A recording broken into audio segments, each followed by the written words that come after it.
Bonsoir à tous, bienvenue dans M. Le viaduc Herman Debroux restera fermé jusque jeudi au moins. On nous avait prédit le pire suite à cette fermeture, des bouchons à gogo à cette entrée de la ville. Alors c'est vrai que des bouchons, il y en a eu, mais la catastrophe annoncée n'a pas eu lieu.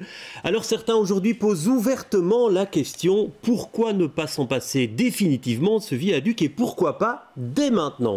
Ça va être le thème ce soir de M. Sur le plateau, il y a des représentants de la majorité et de l'opposition. On va leur demander ce qu'ils pensent de cette proposition, de l'avenir à court et moyen terme du viaduc Herman Debroux. On l'a compris en tout cas hier en commission de l'infrastructure au Parlement bruxellois, la fermeture immédiate ce n'est pas l'option retenue par le gouvernement aujourd'hui. On le détruira un jour, mais pas tout de suite, c'est ce que Pascal Smet a dit hier. Je vous propose de l'écouter. Mais le débat sur la fermeture de Herman Debroux, définitivement un débat qui est ouvert et que le gouvernement bruxellois est a priori favorable. On a déjà décidé, c'est le principe à terme. Mais il faut des mesures accompagnantes, il faut bien voir qu'est-ce qu'on doit faire, pas faire. Et ces études sont en cours actuellement. Mais maintenant, je crois, ce qui est à l'ordre du jour, c'est une ouverture, si c'est possible, le plus rapidement. Et pour ça, il faut attendre les résultats.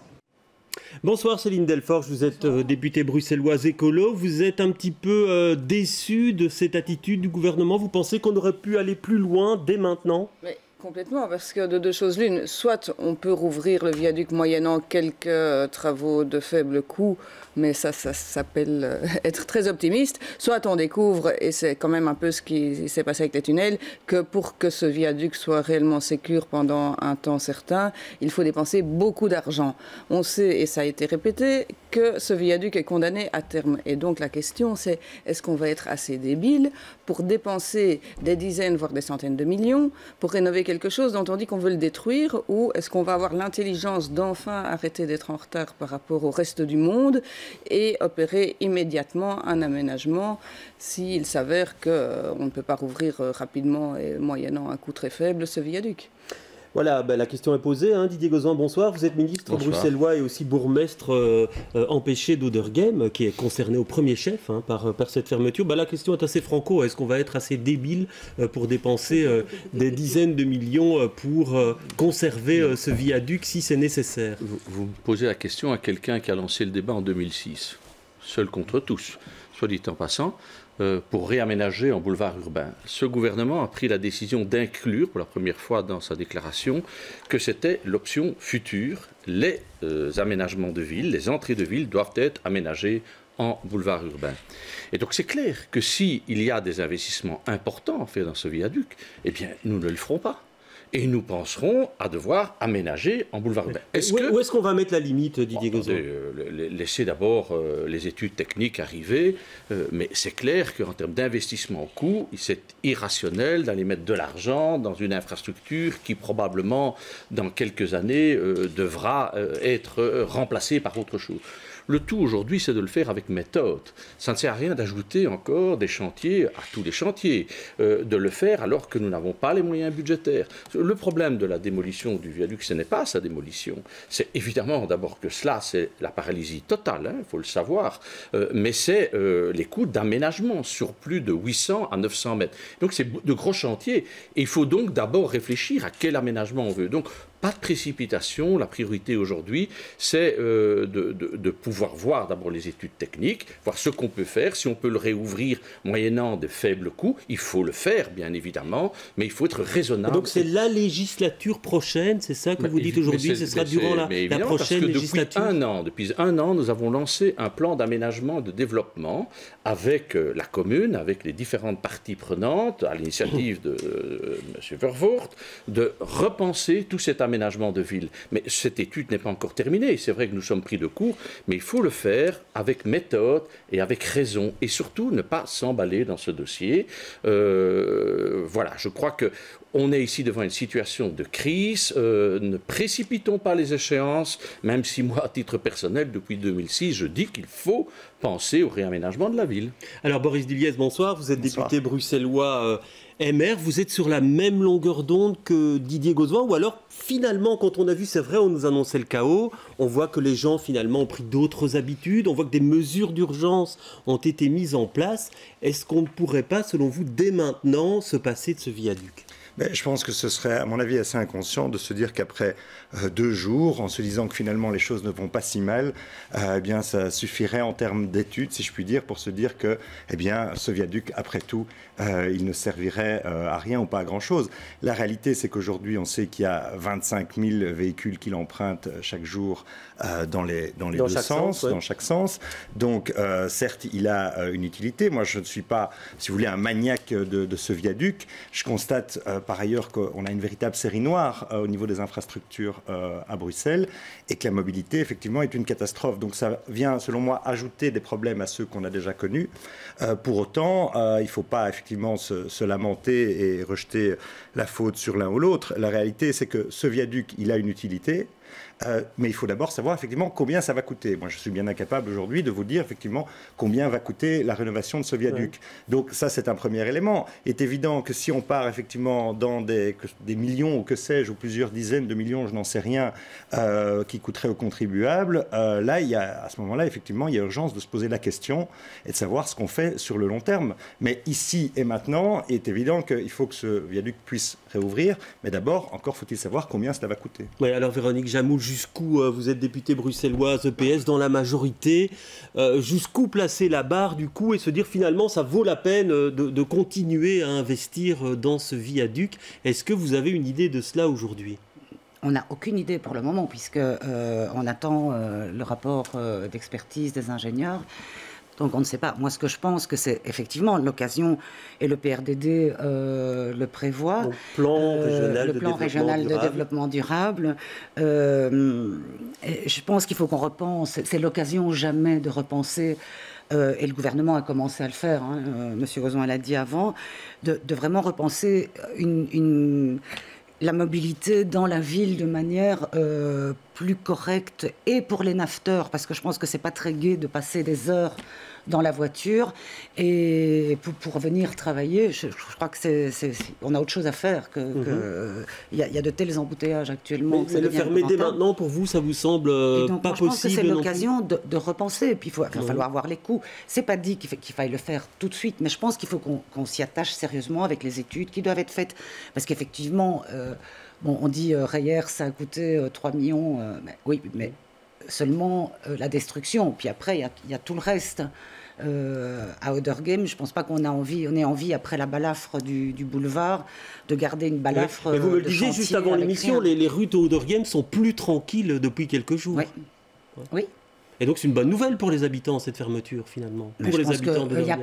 Je pense que la plupart des habitants d'Oudergem, évidemment, ne demanderaient pas mieux d'avoir autre chose que cette balafre. On l'a dit, on en a suffisamment discuté plusieurs fois en conseil communal. Je pense que c'est clair. Ce n'est pas les Oudergemois, ni même les Bruxellois, d'ailleurs, qui ont voulu ce viaduc. Je voudrais dire simplement, il y a aussi des mentalités, des cultures à changer. C'est peut-être l'occasion. Plus de 17 000 voitures passent vraiment aux heures de pointe, qui sont les heures les plus difficiles. Dans ces voitures, il y a 36 000 places vides. Donc déjà, si on travaillait sur le covoiturage, si on travaillait sur tous les autres méthodes, les moyens de transport, on a vu quand même, les autres régions ont apporté, ont travaillé, la SNCB a mis des trains supplémentaires. Il y a peut-être moyen, tous ensemble, de trouver des solutions alternatives à ces embouteillages monstres.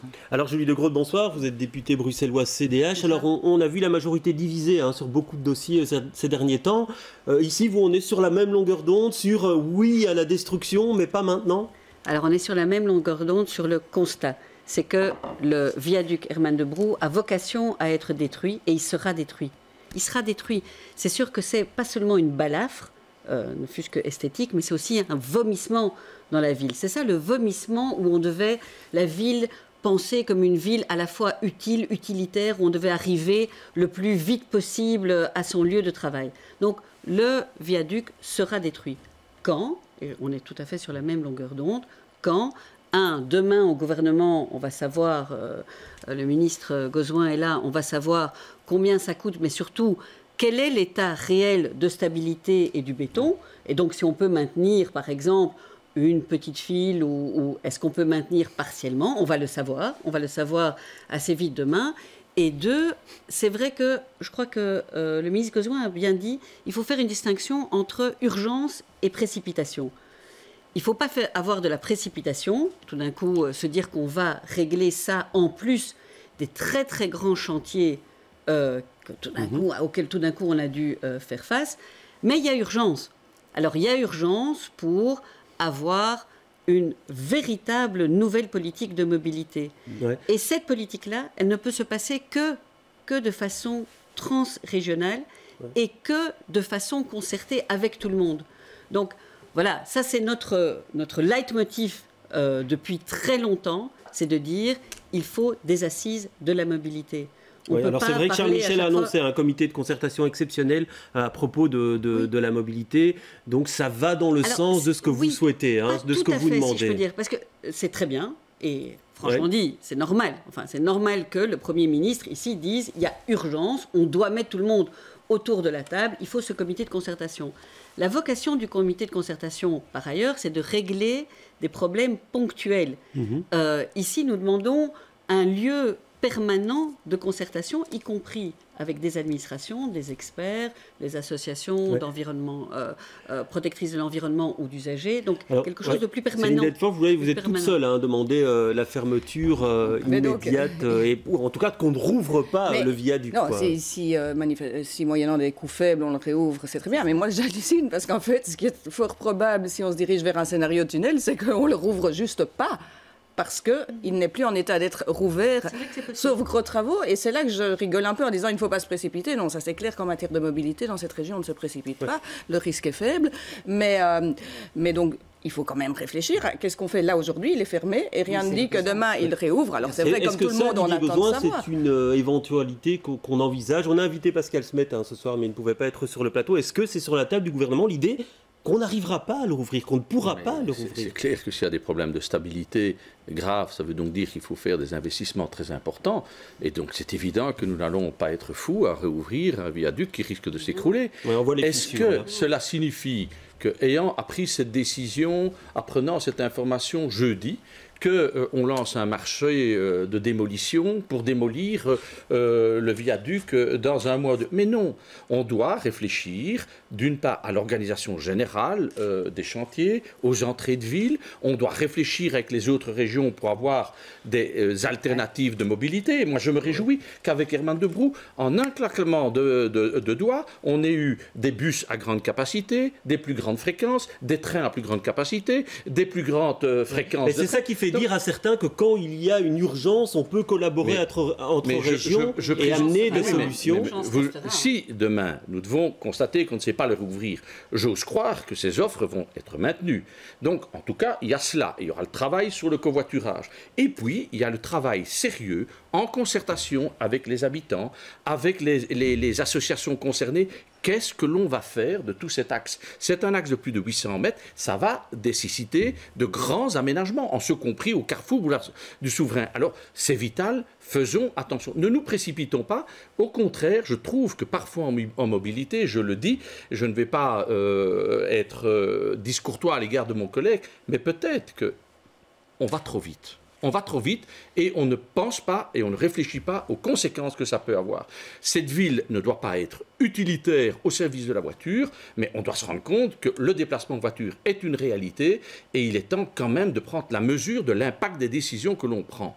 Ouais, alors quand vous dites qu'on va trop vite, ça va faire réagir certains, parce que certains disent que les décisions en matière de mobilité sont très difficiles à prendre dans cette ville. Ceci dit, on parle de mesures d'accompagnement. Le ministre Pascal Smet a cité la perspective d'un RER, un métro aussi jusqu'au Rouge-Cloître, avec un parking de délestage avant la fermeture effective du viaduc. Il faut attendre cela, Monsieur Dulliez, vous pensez? Mais encore une fois, à nouveau, c'est certain que quand il y a une situation de crise, il y a aussi de bonnes choses qui peuvent en sortir. dire. Mais il ne faut pas être naïf et se dire que ce qui s'est joué sur les 2 jours, en l'état, on pourra le transférer à partir de demain et que, en fin de compte, ça voudrait presque dire qu'après tout, ce viaduc ne servait à rien. Mais il y a un vrai souci, c'est qu'en effet, à Bruxelles, en matière de mobilité, on n'agit pas dans la précipitation. Ça, c'est un fait. On a une commission tunnel qui a rappelé que, notamment, pendant de 2008 à 2012, on avait sous-investi à concurrence de moins 20% le budget dans les infrastructures. Donc, il y a un vrai problème. Il y a manifestement un défaut de prévoyance. Mais encore une fois, moi, je ne m'inscrirai jamais dans le débat qui consisterait à dire c'est pas moi, c'est l'autre niveau de pouvoir. Mais on voit, le fait est qu'aujourd'hui, la mobilité, il n'y a pas de vision au niveau de la région, la mobilité, puisque c'est plic-ploc en fonction des interventions. Un tunnel a un problème, on le ferme, on agit là, on agit là. Donc ce sera un moment essentiel d'avoir à Bruxelles, en concertation avec les autres niveaux de pouvoir, et je me réjouis aussi que là, ça ait bien fonctionné les 2 jours précédents, mais qu'on puisse avoir une vision concertée avec les différents niveaux de pouvoir. On a parlé du covoiturage.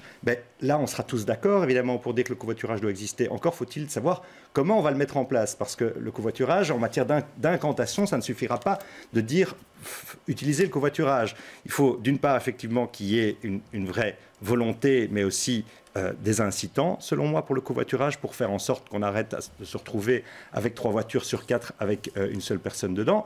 Mais une fois qu'on a dit covoiturage, ça ne suffit pas, parce qu'alors à ce moment-là, à un moment donné, les voitures effectivement arrivent, et ensuite, il faut que les différents utilisateurs puissent avoir des moyens de transport qui soient adéquats. Et là, force est de constater qu'à mon avis aussi, le prolongement du métro rentre aussi dans le dispositif. Là, on est déjà, le métro Nord, c'est 2028, si mes informations sont bonnes. On n'a pas d'idée pour l'instant, il n'y a pas de projet pour un métro jusqu'au Rouge. Vous savez que le métro à Herman de Brou, il ne va pas tout droit. Il part à droite vers la forêt de Soigne.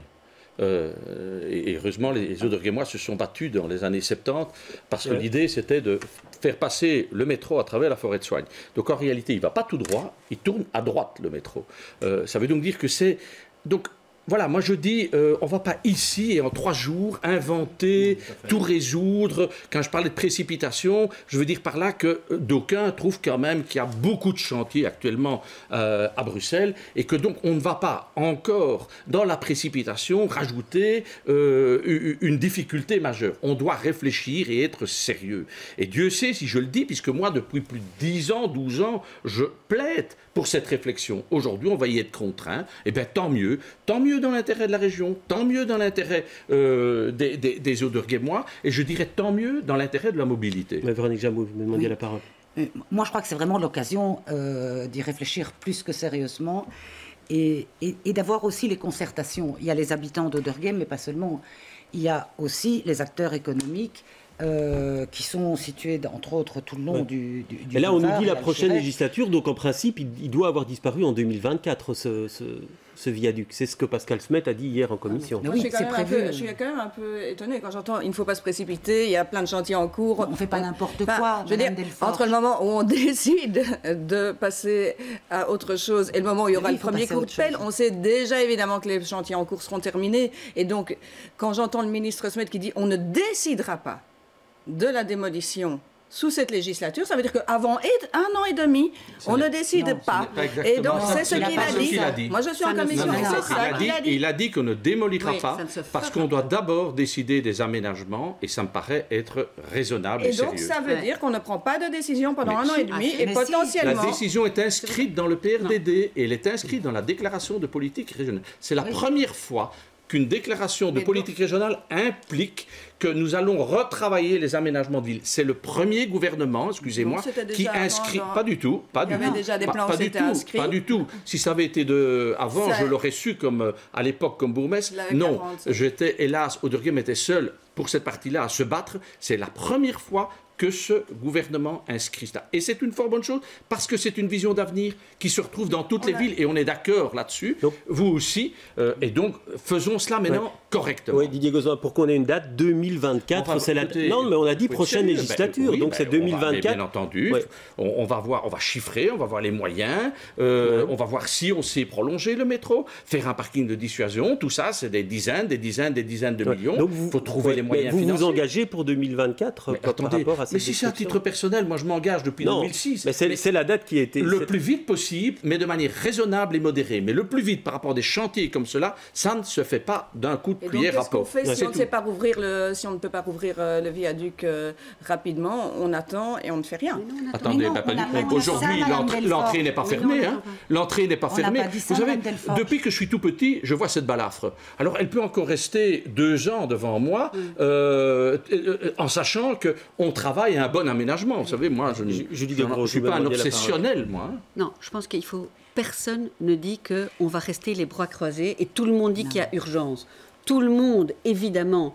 Mais il y a urgence pour faire quoi? Pour saisir ça comme une opportunité positive, mettre tous les acteurs autour de la table. Et par rapport à la proposition du Premier ministre, qui par ailleurs est nécessaire, hein, donc c'est nécessaire, il ne faut pas que se voir entre ministres régionaux et fédéraux. Il faut un lieu de concertation permanent qui puisse inclure les administrations, les acteurs, je crois qu'on vous etc. aura bien compris. Non, On vous aura bien compris et c'est pour ça là-dessus. qu'on demande peut-être, voilà, j'ai pas une idée comme ça pour faire le bon terme, mais une sorte de pacte d'excellence pour la mobilité, c'est-à-dire des assises, non mais c'est vrai, c'est-à-dire un processus qui puisse travailler avec un calendrier très précis, des objectifs précis, des budgets précis. Et là-dedans, on verra très vite des mesures qui peuvent être faites relativement à court terme. Le covoiturage, par exemple. Il y a une initiative qui est lancée par Carlo Di Antonio en Wallonie. Qu'est-ce qu'il faut? Une plateforme web. Ça ne demande pas non plus... Voilà. Plateforme web, ça on peut faire rapidement. Par contre, une bande réservée, c'est plus difficile. Et on pourra chiffrer dans le temps et budgétairement qu'est-ce qui doit venir dans quel laps de temps et y donner des priorités. Je crois qu'on vous a bien compris, mais juste une question, parce que vous parlez de dizaines de millions d'euros pour le financement. Il y a une piste qui a été lancée par la directrice de l'ARO, l'atelier de recherche et d'action urbaine, qui voudrait que, comme ce viaduc profite essentiellement au after, ce soit le fédéral qui soit chargé... qu'on impute le coup au fédéral. Vous en pensez quoi, ça, Boris? J'en pense, écoutez, c'est une ancienne, ça. Hein. Quand les choses ne vont pas bien à Bruxelles, effectivement, c'est toujours de la faute du fédéral. Le tunnel Stéphanie, c'est probablement la faute du fédéral. Je rappelle quand même que la région bruxelloise a été refinancée. Non, ce n'est pas la responsabilité. Non, de financer. C'est aussi la suite du sous-financement. La région bruxelloise, oui, mais on peut parler parler des années 80 et même de 1830, si vous voulez, mais ça ne nous fera pas avancer le débat. La réalité, c'est qu'on a une région de Bruxelles-Capitale qui a été refinancée. L'autre réalité, c'est que le Premier ministre l'a rappelé aujourd'hui, effectivement, il est tout à fait prêt à ce qu'on se mette autour de la table parce qu'on réalise bien qu'en matière de mobilité, comme souvent, la région bruxelloise n'arrive pas à se débrouiller toute seule. Ça, c'est un fait. Alors, il y a des éléments sur lesquels on a besoin, effectivement, des autres niveaux de pouvoir parce que notre pays a les institutions qu'il a. Mais moi, j'invite vraiment à ce qu'on ne tombe pas dans un débat qui ne serait pas sérieux et qui consisterait à nouveau à dire que c'est la faute. La question du coup va se poser à un moment donné. Vous savez, il y a une semaine, le ministre de la Mobilité bruxellois disait en commission infrastructure que manifestement, tout allait bien au niveau du viaduc. Oui, effectivement, on a vu le résultat. Donc, moi, je trouve ça très inquiétant parce que ici, il n'y a personne qui peut dire dans ce gouvernement qu'il n'y aura pas dans une semaine, dans un mois, un autre ouvrage d'art où ça va claquer. Donc, ça veut dire qu'il y a vraiment un problème. Alors, on peut venir nous expliquer que ça date du moment de la création de la région de Bruxelles-Capitale en 89. Ça, je suis désolé, ce sont des salades. Il y a eu un sous-investissement. La commission sur les tunnels l'a révélé très clairement. Alors, l'idée, à nouveau, ça n'est pas de se jeter des anathèmes, mais c'est de trouver des solutions ici et maintenant. Tant mieux si on arrive à un moment donné, effectivement, à remplacer ce viaduc et qu'on arrive à faire quelque chose qui soit efficace et qui soit beau. Sur la question du coût, il faudra bien la trancher. Si vous êtes dans le gouvernement, vous serez confronté à la même difficulté. Et donc, par rapport à cette proposition, vous dites non, que Bruxelles gère avec ses deniers, quoi. Non, pas du tout, parce que ça n'aurait pas de sens dans la mesure où on ne sait pas ce que ça va coûter. Ce serait une belle compensation pour les retards du RER, en parlant de coût pour Bruxelles. Je veux dire, aujourd'hui, Bruxelles paye le prix des retards du RER, mais cher et vilain. on sait que c'est une des pistes pour la mobilité des nafteurs et des Bruxellois. Donc je trouverais normal que le minimum, c'est que le fédéral prenne en charge les coûts que ces retards ont induits. n'est pas arrivé avec ce gouvernement fédéral-là. Qu'importe, effectivement, parce que tous les ministres, tous partis confondus, on est devant un problème qui concerne occuper cette compétence. Maintenant, le ministre Belot, effectivement, dans son programme, a remis 1 milliard et le RER sur les rails, qu'on le veuille ou non, ça c'est une réalité. Mais sur cette critique du fédéral, Didier Gauzoin, la gestion de la mobilité à Bruxelles n'est pas sérieuse. Écoutez, je pense que le fédéral doit balayer devant sa porte. Lorsque j'ai été ministre en 1989, je me souviens des représentants du fédéral qui nous expliquaient, et pour regarder vos archives de Télé Bruxelles, on nous le promettait en 2002. Et maintenant, on nous le promet en 2028. À côté de chez moi, il y a la gare RER de Watermal-Beaufort. Depuis 2 ans, ces travaux sont à l'abandon. À l'abandon. À l'abandon. Vous m'entendez ? À l'abandon. Alors, ça n'est pas très sérieux non plus. Et c'est vrai que nous ne pouvons pas dire qu'il ne puisse pas y avoir encore un problème dans les tunnels. Mais est-ce que la SNCB et l'État fédéral peut nous garantir qu'on n'aura pas un pécro bis avec les sous-investissements dans le rail belge? Alors, soyons prudents. Effectivement, moi, je ne rentre pas dans le jeu. Monsieur Dillès avait dit, ne critiquons pas. Alors, Monsieur Dillès, ne faites pas ce que vous ne voulez pas qu'on fasse. Je pense, d'une manière générale, que l'État belge a sous-investi, et le soir publie une superbe infographie, a sous-investi depuis plus de 40 ans dans les investissements publics et notamment dans les investissements de la mobilité. C'est une réalité. Et c'est la responsabilité de tous les pouvoirs politiques si nous en sommes là. C'est la responsabilité de gens qui n'ont pas voulu prendre les moyens pour entretenir des ouvrages d'art, pour créer de nouveaux transports en commun. Ça, c'est la réalité. Et donc, nous sommes tous, peu ou prou, nous avons tous été dans ces gouvernements, peu ou prou, et donc, peu ou prou, nous avons tous cette responsabilité. Donc, je ne jouerai pas, moi, au vilain petit canard. Mais je dis, moi, je ne vais pas demander de l'argent au fédéral, parce que chaque fois que les Bruxellois demandent de l'argent au fédéral, ils partent avec leurs culottes sur leur tête, et ils doivent céder autre chose. Mais que le fédéral fasse ce qu'il doit faire. Enfin, ce RER. Enfin, de bonnes liaisons avec la Wallonie, avec la Flandre. Enfin, une alternative pour les nafteurs. Voilà ce que je demande au fédéral.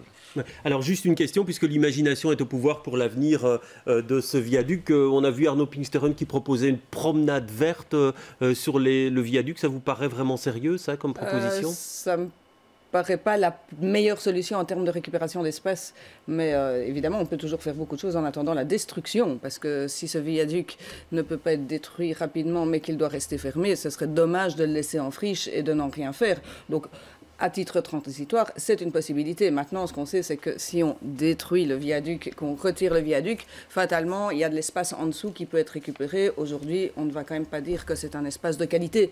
Donc, à long terme, de toute façon, c'est évident qu'il doit s'envoler.